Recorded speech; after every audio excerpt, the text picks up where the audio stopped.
Hey kids, what's shaking? It is a beautiful day today. So pretty, like picture perfect. And we've woken up the last couple mornings without that insane mountain fog where I feel like you're in a horror movie and you just keep walking straight and disappear into nothingness. But I just love the smell of fall time. I just love the smell. I love everything about it. I love that it was super chilly last night. And thank God Charles moved in because he moved in yesterday, and because he came from Sarasota, Florida, he needed the heat on, and if he weren't here, I don't think that would happen. So I was grateful to have some heat last night. Although you do what you have to do, but it's there, so you might as well use it. And he was very grateful that we put the heat on. I was reading some statistics today, and this is pretty fascinating.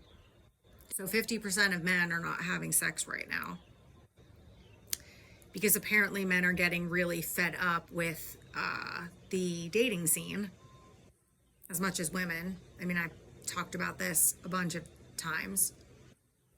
And so a lot of men are just like, I'd rather be alone, which is not typical, historically speaking.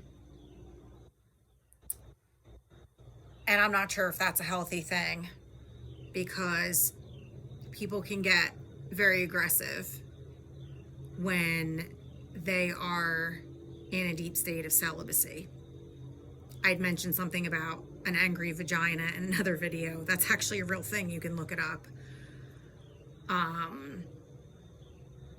You've ever met someone and you just like mumble under your breath like that person needs to get laid, you know? We say that for a reason. But here's something else really fascinating. There was a psychologist talking about, I think the YouTube channel is Psych Hacks. I don't love all of what this guy says, but he did this video on younger men dating older women. And this was more short term, not that it can't work out long term, because there were a lot of people in the comments that were like, yeah, I've been dating a woman, like, I'm talking some people are dating women like 20, 25 years older than them. And that it was like the best decision of their life and they've been together for a long time. But the studies were more short term and how compatible younger men and older women are. Because a lot of younger men like that. Older women tend to be less whiny and complainy. They know exactly what they want. And interestingly enough, women's libidos increase. See, a man's libido never increases. It is what it is. But a woman's libido actually increases. And so younger men kind of have their match, so to speak, in the bedroom. And older women tend to not be so caught up in what they look like. They tend to be more adventurous in the bedroom. And a lot of men were claiming that they were learning a lot of fun things, which was hilarious. I thought it was hilarious. Anyway, if you look up the Psych Talks channel on YouTube, I'm sure you can access the video. He talks about a whole host of things. And I only watched that one video and like half of another one, and then I got bored, to be honest. But yeah, that made me laugh. But the statistic of like 50% of men aren't having sex, I think that was a podcast, I think with Trevor Noah and Chris Williamson. I don't know. He's a pretty famous dude as well. I think he might have even interviewed like Jordan Peterson, but whatever. So it's really fascinating. And it reminded me of this story that I've never told. Because I try to move through life leading with curiosity. instead of getting like defensive or going off the rails or getting bent out of shape or being emotionally reactive. And I'm not saying that I never have a knee-jerk reaction, because I'm human and I think we all are primed for that type of response or behavior depending on our past experiences and how much we've been triggered by something. But, 99.9% of the time, I don't go to those places anymore. And so I was talking to this guy years and years ago, and it never went any further than that. And it was all messaging, because like nobody wants to talk on the phone anymore. I mean, God forbid somebody wants to have like a conversation or meet in person. I mean, that would just be crazy. We're just going to get to know each other through texting or messaging. So weird. But this guy basically, he was very interesting. He was all into surviving in the wilderness. I mean, I guess you could say he was like a prepper, but he worked for the military, for the Department of Defense. So he claimed he knew things, which I kind of believed him, because I know people who work for the Department of Defense, and they told me some really shady things before COVID hit, of things that they were told and forewarned of without the leadership in the military using the word COVID. And then all of that came to be, and they were like, oh my God.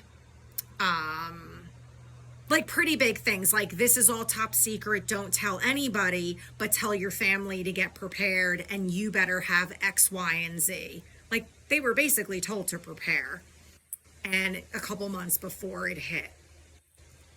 So anyway, whatever. I hate going there, because like I think we're all so sick of talking about it, and you're going to have your thoughts and ideas about things, and I don't even like to, it's like such a waste of my time and energy. But I have two people that worked for the DOD told me the same story, and they didn't know each other. So I thought that was pretty fascinating. And he basically said the same thing.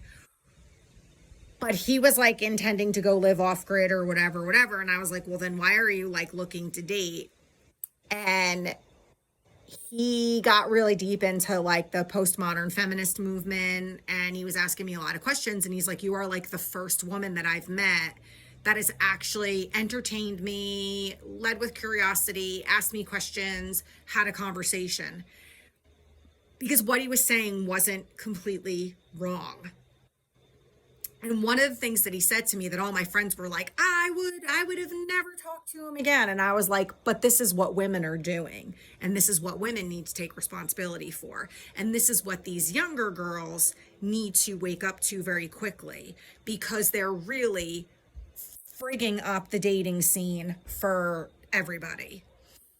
He said that if he saw a woman on the side of the road with a flat tire, struggling to change her tire or just standing there, he wouldn't help.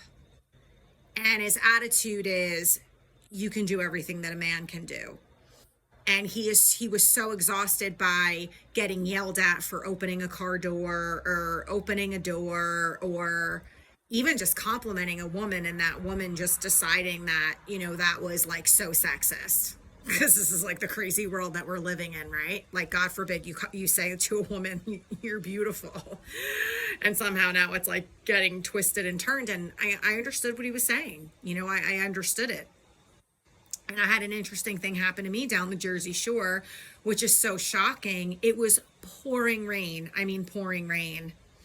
And there was a flood, which was very common living by the ocean.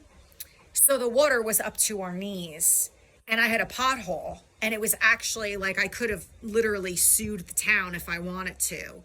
And at that time, the cops were being told they could not help you change tire. Now, I couldn't even see the water was covering. It was like up to the top of the tires. And I was like, what do you want me to do? Like, how am I supposed to change this tire when I've never changed a tire before? We can't see anything. It was pitch black at night, and the water just kept rising. And the officer's like, I'm so sorry, ma'am. I can't help you, but I'll talk you through it. And finally, one of the police officers, I believe he was like a sergeant, was like, "This is ridiculous. I can't watch this woman struggle. Like, I don't care if I get in trouble or not." He's like, "Ma'am, step aside." And I was like, "Gladly. Thank you. I don't want to worry about this at 8 o'clock at night in the dead of winter, freezing my butt off during a storm and a flood." And all of these men sat watching me flail like a fish. And they sincerely felt bad, but they were afraid of getting in trouble. And most of them were patrolmen. So they didn't feel like they could make that executive decision until the sergeant came over and was like, "Screw this. I'm going to help you." So there are women out there who deeply appreciate these chivalrous acts of kindness. There are women out there who embrace men that are more old school and have manners and ethics and integrity and character. And I think that's why I do believe and understand the statistics of men, younger men, going for older women, because you're just not going to put up with any of that crap with a younger woman. When I sit and I listen to these young girls talk, I really want to smack them all in the face because they have no idea what they're talking about. And again, they're really screwing it up for women like me. Anyway, I just thought I would share all that because, I mean, 50% of men being celibate right now, statistically, and they are doing studies on the dangers of this because there is a concern of anger being internalized, right? So this is just like, because it is a de-stressor. I mean, you also, I'm not a big fan of everybody going out and screwing everything in sight. I don't know that that's the healthiest behavior either, but to each his own. Who am I to tell you what to do? But anywho, I just thought I would share that because I thought that was pretty interesting. Love you all pieces. Take care.